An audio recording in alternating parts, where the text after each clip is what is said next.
Уже со входа на выставочную площадку форума становится понятно, что предстоит масштабные события. Как мы видим, сегодня завершаются последние приготовления. Будут оборудованы полсотни стендов, где российские и зарубежные компании презентуют инвесторам свои стартапы.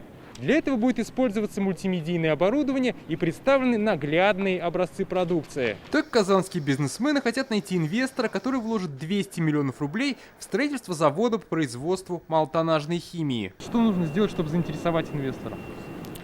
Наверное, показать значимость продукта, подготовленность продукта, возврат кредита, возможно, и получение прибыли.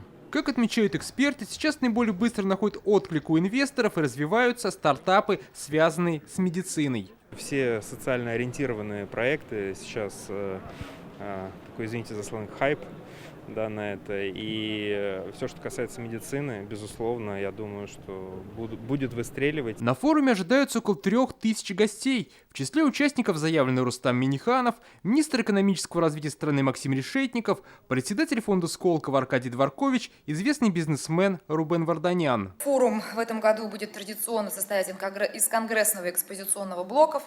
В рамках конгрессного блока видными российскими и международными экспертами в области венчурного бизнеса обозначаются тренды развития, обсуждаются проблемы венчурной отрасли, которые существуют сегодня в России, а также пути их возможного решения. На форуме также состоится серия мастер-классов и круглых столов. Ряд участников к обсуждению присоединятся по видеосвязи.